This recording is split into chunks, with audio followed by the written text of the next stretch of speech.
And welcome to Good News. So, what's been happening? The Archbishop of York finally quashed those rumours. I'm not a horse. Is it me? Or is this man really attached to his pineapple? What will happen to it now, I don't know. Pineapple! Bill Oddie revealed that he's impotent. You only have to crack a twig, and Mr. Badger is down in his set and he ain't coming out for several hours.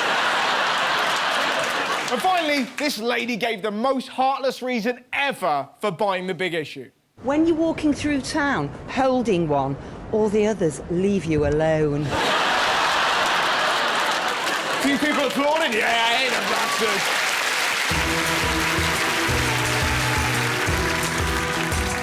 So, what's been going on? Well, the weather has been shocking. More than 250 flood warnings are in place tonight. As torrential rain and high winds sweep the country. The countryside is absolutely sodden. It's been horrific. Houses destroyed, cars swept away. But that's nothing. Look what this bloke was worried about. The water was just coming in, and all I could think about was, well, my Prada shoes.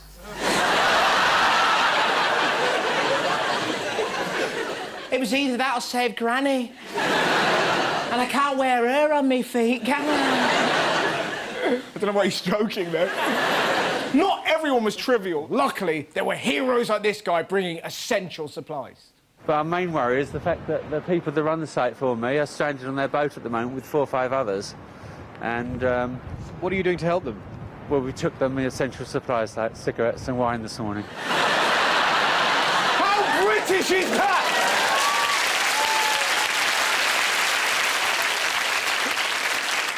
They're flooded! Let's get them bollocks! Now, no matter what happened, people kept going. Even the reporters. Nothing was going to stop them. Nothing. Stay away from swollen rivers. Jeremy Cook is in Congsbury in Somerset. Jeremy. Yeah, George, I have to say there's growing... I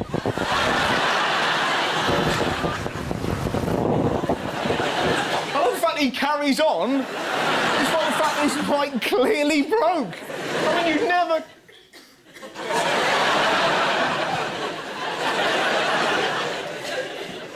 An idiot. Now, from floods to joy, this week saw the release of the first ever happiness report. The UK's first official report into happiness has just been published by the Office for National Statistics. The survey suggests that about 3/4 of people in Britain are happy with their life. Not everyone agrees. The whole world stinks of shit!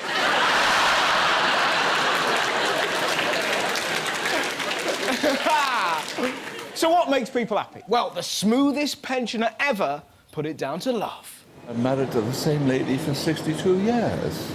Fantastic. And she's an absolute dream of a lady. What's the secret to happiness? What makes you happy? I do what I'm told. How amazing is his voice? No, I do what I'm told.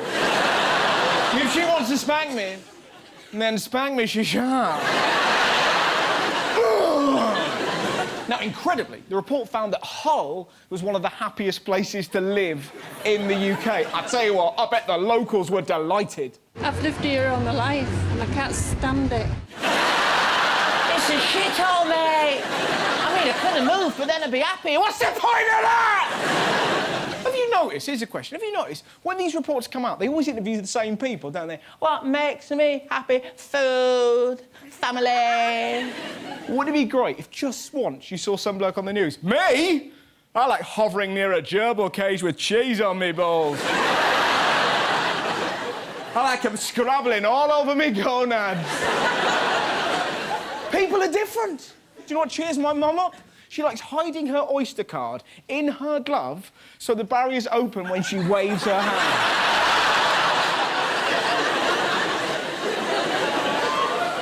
It's amazing, you feel like Gandalf. I mean, happiness is an odd thing. You never know what's going to provide you with joy. It could be something as simple as a baby gorilla being touched by a cold stethoscope. It could be the face of a toddler that's just been fed a lemon.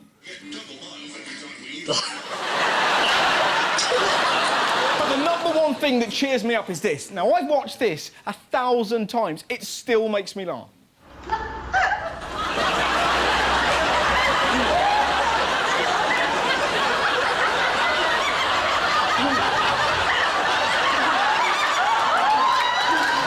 can watch it over and over.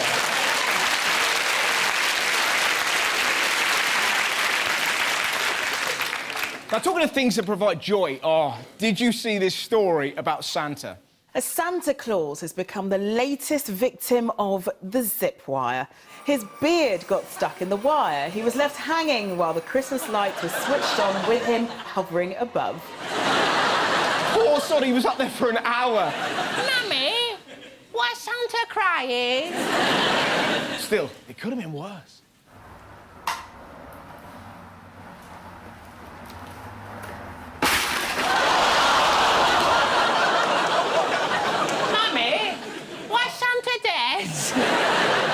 Still, if you think he's had a nightmare, did you read about Susan Boyle launching her new album on Twitter?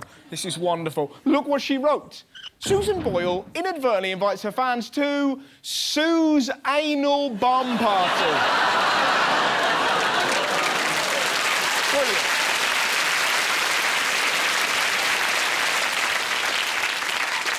My brother went.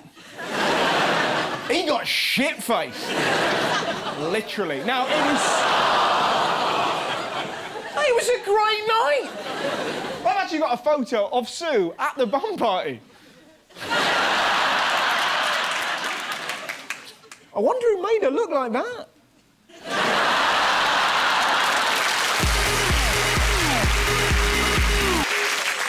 So, what else is going on? Well, did you hear about this? In the wake of the success of 50 Shades of Grey, some of the greatest works of English fiction have been given erotic makeovers. Classic novels are getting sexed up. Well, that is really going to change the Lord of the Rings. We're obsessed with sex. What am I reading? Oliver Fist. Imagine that book. Please, sir, can I have a bit less? Consider yourself well in. It's ridiculous. Everywhere you look, sex, sex, sex. You've got vajazzles. You've got 3-year-olds with T-shirts that say "Mummy's little porn star." Christ, in 20 years, the news will look like this. The economy is in disarray. Oh, yes! At the top with the weather.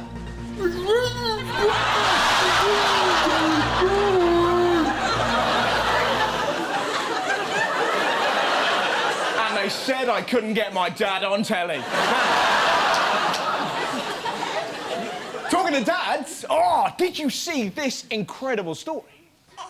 This little guy was fathered by this really, really old guy. 96 years old, in fact.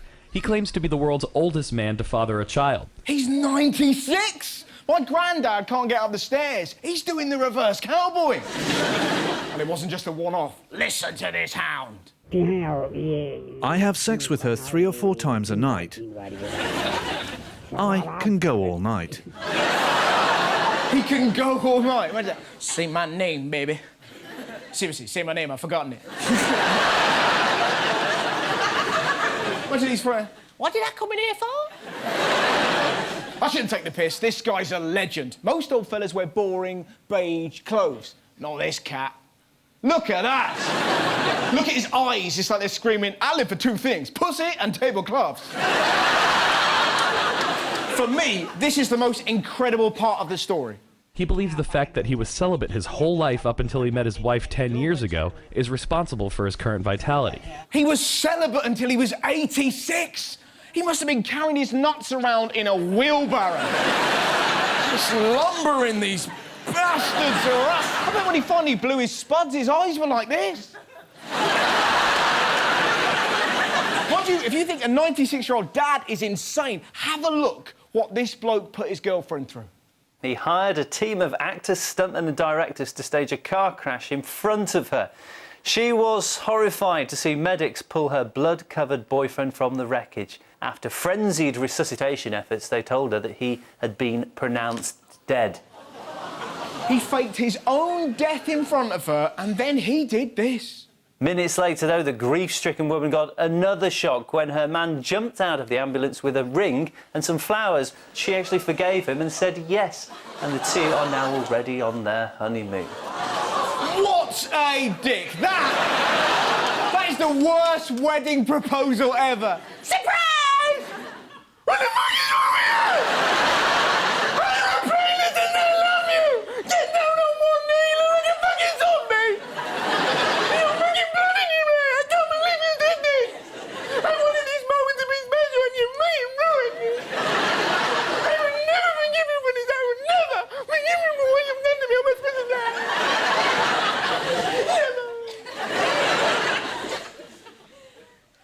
Can I have a look at the ring?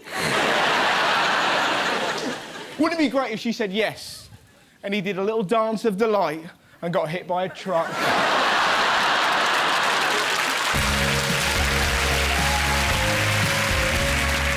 So some cracking crime stories knocking around. First up, over in America, there's a terrifying creature attacking people.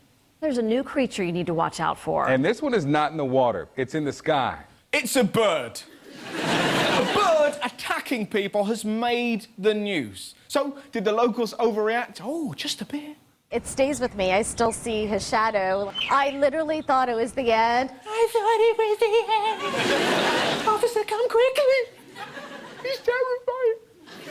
So, did the police help? Oh, they did better than that. They released this incredibly detailed drawing of the evil bird. There's even a composite sketch of this so-called crazy bird accused of attacking people. That is the shittest drawing ever! Look at it! Look at it! Looks like an Easter egg with wings! Not this my favourite animal attack in the news. Check out this belter of a headline. 15-stone man mugged by a fox! Mugged! What's he got, a knife? And give me your wallet or I'll run you through. Now, the reason I love this story, look what happened next. The animal stole his garlic bread. I'll be back tomorrow for some hummus. And it better be organic, you fat knacker.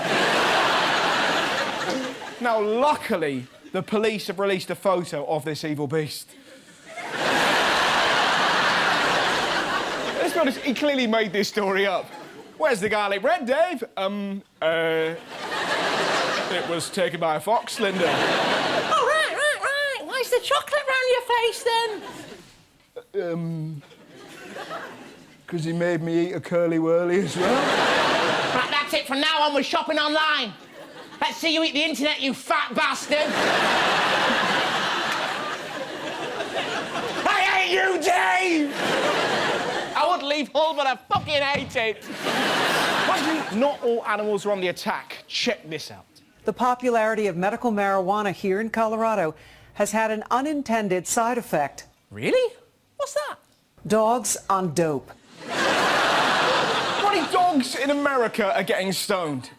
And some of them are pretty hardcore. You think he's bad? Look how baked these two are. Imagine a stone dog just sat around eating hobnobs, giggling at stuff like this.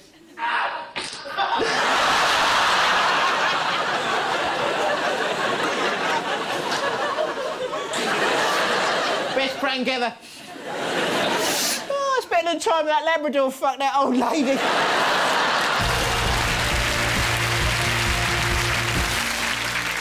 In royal news, the Queen is on the last stop of her Diamond Jubilee tour this week. So where'd she go? The Seychelles, Borneo, somewhere amazing? The Queen and her 90-year-old husband have come to Bristol on a wet Thursday morning to tour a caravan factory. She visited a caravan factory. Look, Phil, they make signs. What does that say? Don't come knocking if the caravan's rocking. Yes, they do. Bit sinister, that one. Did you see the interview with the guy who drove them around?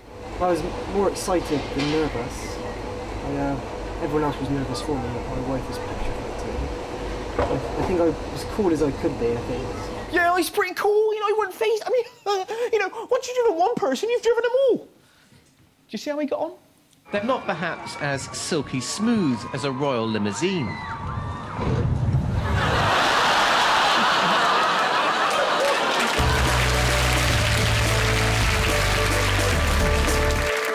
Now, as we're near the end of the series, the production team have come up with a very special mystery guest, which I genuinely don't know anything about. So please welcome my mystery guest!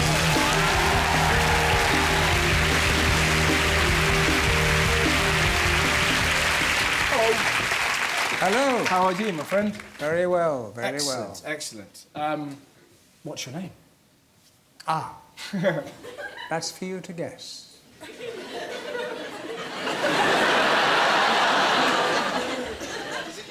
Is it Yoda? First, is it Yoda?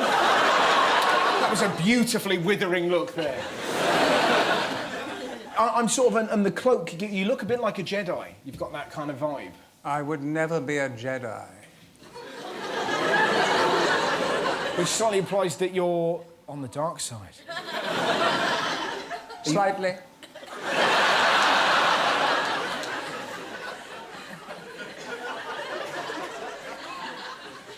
Are you a Sith Lord? Sick or Sith? Sith.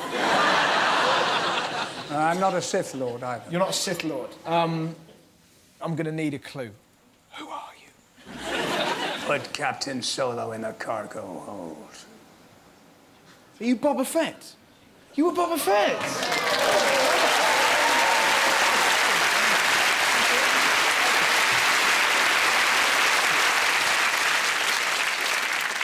Oh, awesome. Is that the actual...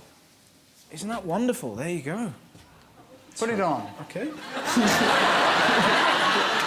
Wow, that's pretty forceful. OK. Excellent. Yeah, the thing is, though, Boba Fett would have been less scary if he was dressed like this, wouldn't he? I'll find him. With that caravan on your chest, yes. Yeah. Yeah, well, I can kill anyone, so I'm Boba Fett. Awesome. Let's do a bit of that. No, you don't have to move around like that. That's right. And be careful of the helmet. It's a special gift.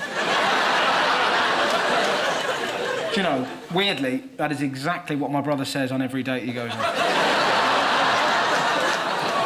And know this now, my friend, I'll never manhandle your helmet. I will return your helmet as you gave it to me. Roomy. You have a strange thing about you. Yes. You're pretty weird as well. What a wonderful thing to be part of. So, do we ever see your face in any of the films? Yes, you do. You see me as an Imperial officer. But you're doubling up, you're playing different... Well, it's funny, some of you might know that I actually end up shooting myself. That's what happened in Star Wars. Yeah. You just joined in and said, yeah, OK, which costume? Oh, that one. So are we going to have a bit of fun? Yes, we are. Well, you've done quite well, Thanks. you know, guessing who I am. Cool. So I thought I'd put you to a quiz that maybe is a little bit more difficult. A Star Wars quiz? Yeah. Let's do it.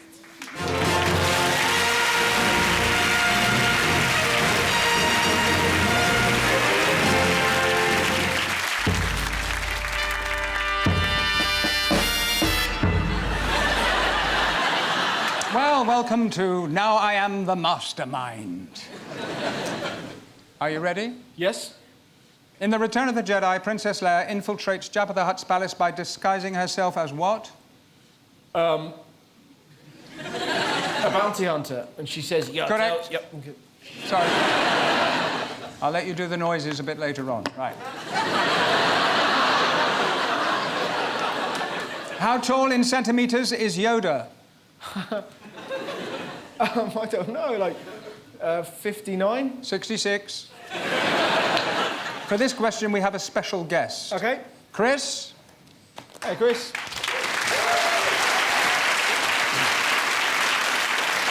Now, ladies and gentlemen, this is Chris. He's a huge Star Wars fan and he does impressions. Now, identify the following 5 impressions. Fred West.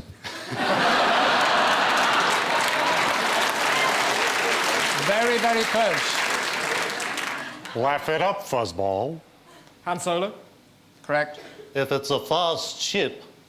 That's Ben Kenobi. You were well done. Chewie. I am fluent in over 6 million forms of communication. Well done. Do or do not. There is no try. Yoda. Well There you done. go. Yes, thank you. Well done. What was the actual working title of Return of the Jedi? Let's get fucked up. Can we have a point for someone in the audience? What was it? Blue Harvest, correct. That's a point right, for you. from Family Guy. This guy knows everything. Fantastic. Come and see us later. He'll give you a bottle of gin. Thank you. Can you summarise the plot of the 3 original films in 15 seconds? Yes, I can. There's a boy called Luke. He's living in this place. Nothing's really happened. Suddenly, shit goes down. He tries to shag his sister, kills his dad. Peace. I'll let you have that.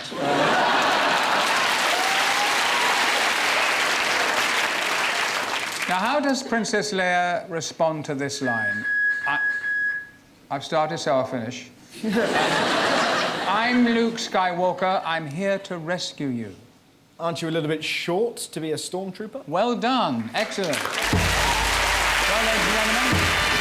Well done. Thank you very much indeed. Pleasure. I enjoyed that. Thanks very much, ladies and gentlemen. Please clap for my mystery guest.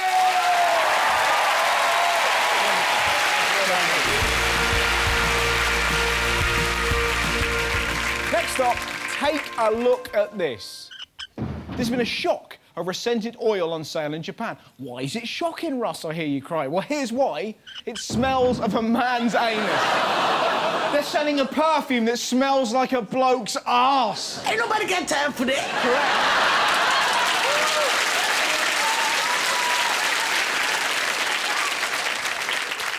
What are they going to call it? Shite guard? I've never farted and had a woman go, oh, you smell great. Oh, is that Vindaloo? Oh, you old charmer. It's disgusting. But I will concede it would make an amazing episode of Dragon's Den. Russell enters the den. Dragons! We all like to smell good, right? Right. Well, I've got a brand new fragrance. What does it smell of? Flowers. My new washing machine. No, Theo. It smells of man-ass. You're off the wall. I'm off the wall? You look like Cruella de Vil.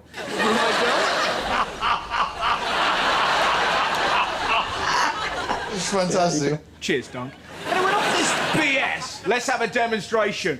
Oh, that's what I'm talking about, Dragon! So what do you think? I'm out. I'm out. I'm out. Fuck. I'm going to make you an offer. Yes! I knew you'd like man-ass. Yes.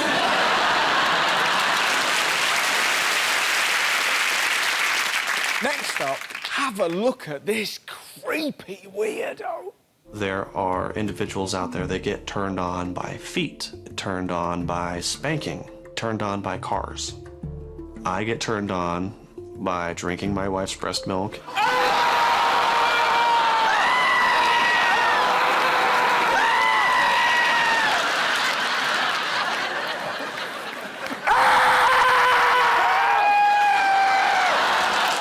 Drinking his wife's breast milk! You think I'm shocked? This kid was furious! It gets even more repellent! I drink breast milk with my cereal. Filthy bastard! Christ! Did you see what Tony said? It's fucking disgusting!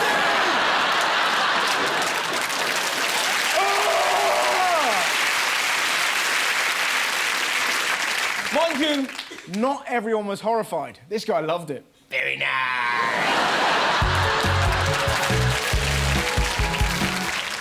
Finally tonight, check out this amazing story about a boy called Lenny. 11-year-old Lenny has a rare lung condition. My lungs don't work as well as other people do, so I need to carry around an oxygen tank. Lenny's had various tanks over the years. This trolley was designed to help him get about. Then he was given a smaller tank in a backpack, but all of them still stopped him doing what a normal 11-year-old would. Well, I couldn't play football. Couldn't go on swings, couldn't go on a trampoline without a big extension. Made me feel quite sad because I couldn't join in with other things. Yeah, the straps were too long for you, weren't they? At the same time, Hannah Jenkins was on an internship with a Glasgow product design company. She asked Lenny what he wanted. She didn't ask me, she asked Lenny. Lenny sat down with her, he described what was wrong with the backpack, how it could be improved, how he felt, you know, he wanted it to look, because it's important, he's 11-year-old, he wants to look cool. And she went off and came back with a prototype, which was amazing. And then I walked up Ben Lomond with it, and then it worked, it helped very well, and I got up quite quick with it, and no problems at all. Not only did Lenny climb Ben Lomond, he beat lots of others to the top and raised thousands of pounds for charity. I can join in with other things, and I'm much happier than I was. Lenny's got his life back and a new friend for life in Hannah. Yeah, it's lovely, isn't it? It's awesome. Now it's time for my stand-up guest. Please welcome to the stage one of the best new comics around, the wonderful Mark Smith!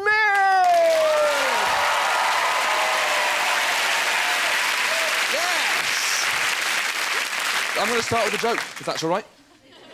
Hey, guys, I've been keeping account of the prostitutes I've been sleeping with. Tally-ho! So that's the first... good. It's nice, isn't it? A nice little joke about prostitutes there, sir. I'm very immature, a very immature person indeed. My favourite thing to do in the world is to tell my sister stupid, made-up shit and just see how long she'll believe that shit for. Right, the things I've told her in the past, right? I told her, for example, I told her that Julius Caesar was king of the salads. Do you believe that? The second one I told her, I told my sister that lighthouses were originally built square, but the swirling wind erosion... That's outstanding. But the best one I told her, and this is the best thing I've ever told anybody in my entire life, right? I told my sister that Nelson Mandela was the original face of Uncle Ben's. That's incredible. I'm really happy with that. But the best thing is, right, my sister is a 32-year-old primary school teacher. And so all the bullshit I tell her just gets filtered down to a new generation of little morons. It's really nice. I feel a bit short-changed in terms of life. I'm very immature, and I feel as though my body, my physical body, is an extension of that immaturity. I laugh at that bit. But look at it. This is it. This is it. This is my body. This is what it is. I'm a grown man. This is my lot. It's pathetic. But I'm a grown man. I should be at the peak of my physical powers, you know? Able to, like, I don't know, bench press cars and chase policemen and attack women. But instead... I've just got the sort of arms that most girls would kill for. It's not... Look at them. Dangling around. That's what it's like. These things, the way I walk around, right? I sort of walk these long, willowy limbs, sort of all around the place. It's like if you can imagine Daddy Longlegs in a breeze. That's sort of how I move around. I am skinny. I don't mind being skinny. It's sort of anything with it is. It means that I've got to go with sort of curvaceous, voluptuous women. Because if I sleep with a stick-thin girl, we'll start a fire.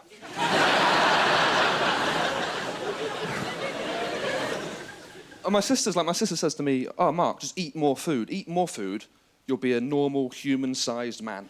Just eat more food." But the truth is, right, guys, I eat a lot of food. It's just that everything I eat goes straight to my nose. And it's not how it should be. That's bullying if you laugh at that. But that's sort of, it's just a weird thing. The one thing I do like about my physical appearance, it's my height. Why? Yeah.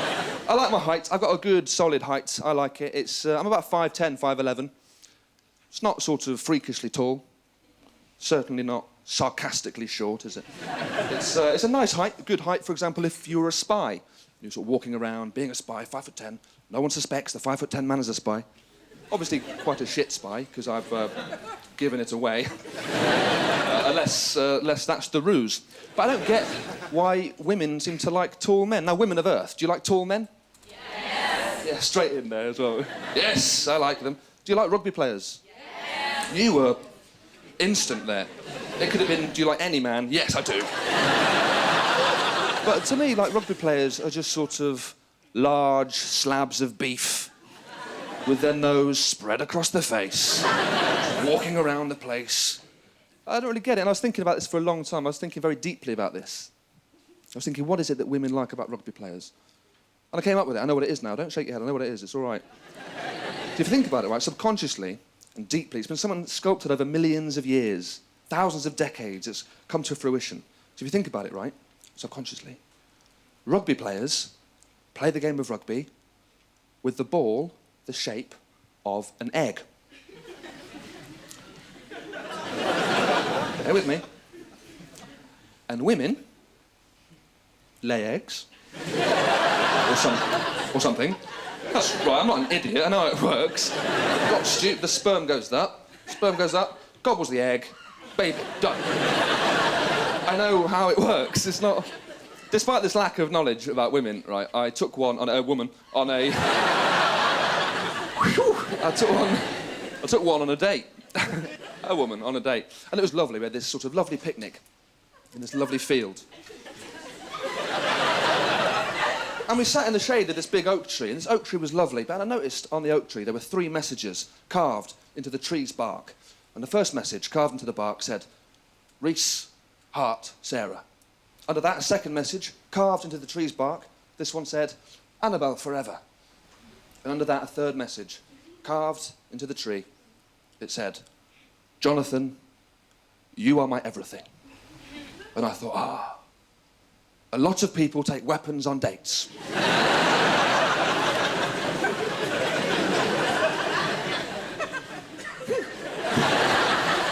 My name is Mark Smith, don't know if you noticed. I hate it, it's a shit name. It's a horrible name, it's such a terrible name. The thing is, I wish I had a nickname. Like, Mark Smith's a terrible name. Like, in fact, my worst nightmare, right, would be to be in a room with my terrible monosyllabic name written all over the walls. I went on holiday a few years ago, and I met a man on holiday who was travelling through. He was on, like, a gap year style thing. And he... This is horrible, right? He introduced himself. His given name, his chosen name, was Captain... We'll see. Smasher. Just let that float around your mind for a minute. He introduced himself to me as Captain Pussy Smasher. He did this to women he met. This is what he did. I've got 3 problems with that as a name. I've got more than 3, but I'll mention 3. First one, he's got the word pussy in his name. As a start-off point, don't have pussy in your name. Have no genitals if you can help it. Have nothing. Second one, he uses the word smash. Such a sexually aggressive, horrible word to use. Like, it's not a piece of glass, is it? It's a little bit of flesh. It's nice. I'm really sorry about this, parents. The third problem I've got is that he has elevated himself in his name to the role of captain. I don't know how this came about. I don't know how he got promoted through the ranks of the Navy. He started off as sort of cabin boy pussy smasher. Really heading towards that glorious Admiral Pussy Smasher role. It's just such a weird thing. I don't want to be on his ship. I don't want to be there. I'm getting off board immediately. And the weird thing is, right, that he, in 9 months of travelling, you're thinking, well, how many girls did this incredible Lothario manage to seduce? 1 girl. A Captain Pussy Smasher. But I'm more amazed that a girl went for that. Like, how did that come about? Was it like, oh, hello, nice to meet you? Yeah, nice to meet you. What's your name? It's Libby. What's your name? Captain Pussy Smasher. Any single men in here tonight? It's right, I'm not hitting on you, don't worry. Maybe 1 or 2 of you. Any single men? Right, I've got a little idea for you, little prank you can play, a little sort of trick you can play on people. It's quite a lot of fun. I did it quite recently. I was out in the town of Leeds, which is a city. And I went out I thought I'd play a little prank on a girl. So before I went to the bar, I got a normal standard playing card and I wrote the word no on the back of it. And that night I scuttled off into Leeds, the town. And I went up to a girl at the bar. She was quite a pretty-looking girl, but quite sort of snobby, sort of snotty, made in Chelsea, fucking awful piece of shit, made in Chelsea, snobby, snotty piece of shit, fucking awful piece of bitch.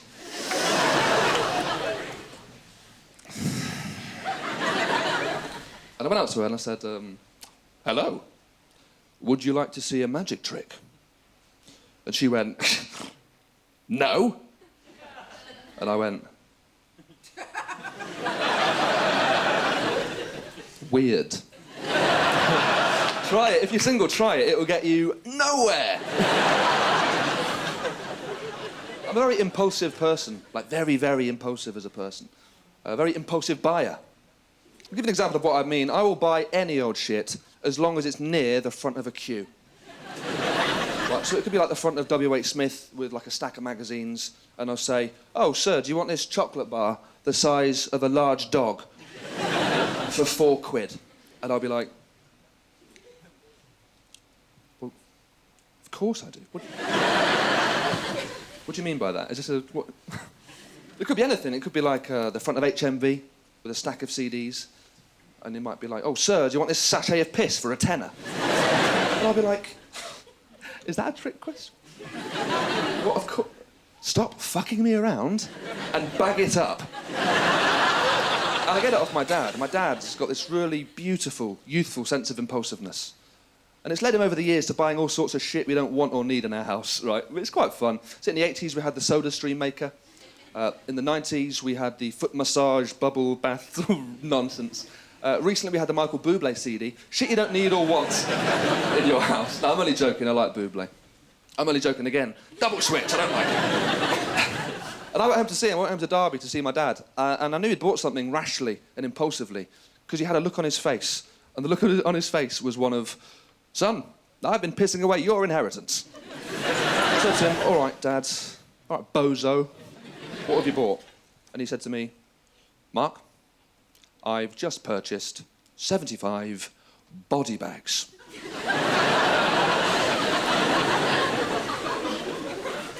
You know what a body bag is, right? Yeah. It's horrible, isn't it? The actual term, the actual phrase for the body bag itself, as it says on the outside of the bag, is human remains pouch. Which is horrible, because that sounds microwavable.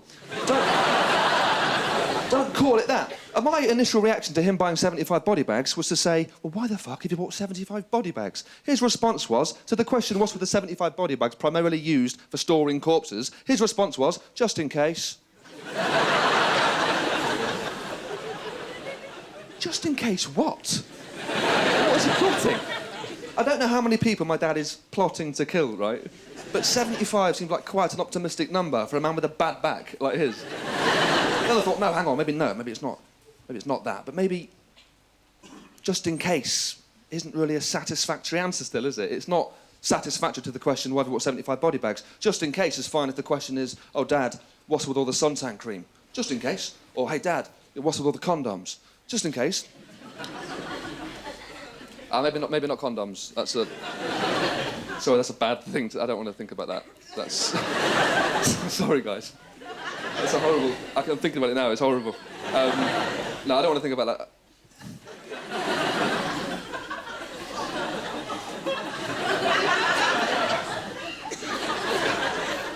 That's... sorry. It's just... The thing is, right, I'd like to think that my dad's only ever had sex twice in his life.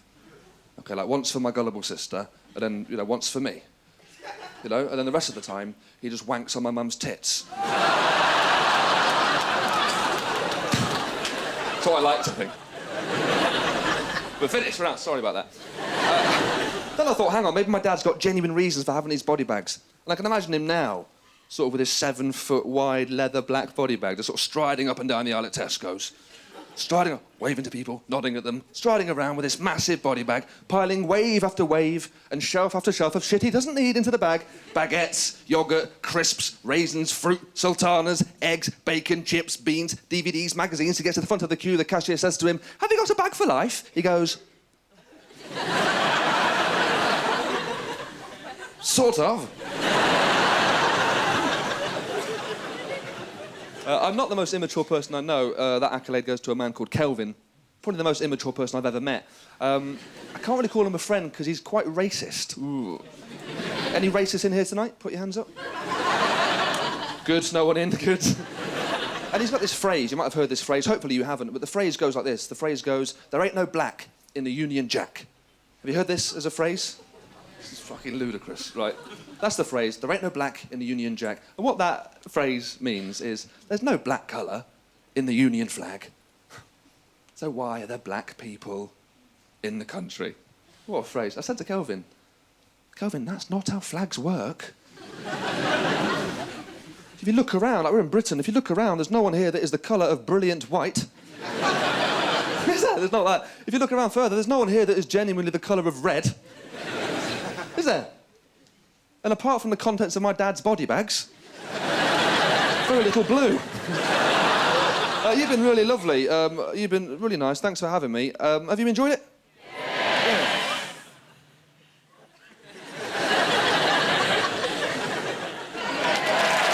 Weird. Thanks very much. Good night.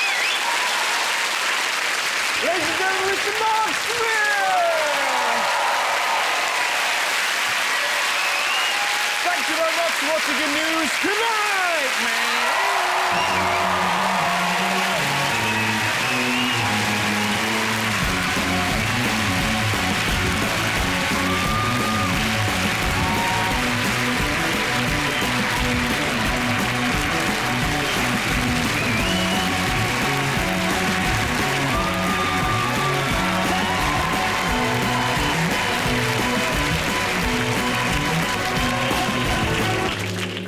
I enjoyed that. Do you know, it was nearly as much fun as the time I dressed up as Big Cook, Little Cook. Be careful, Ben!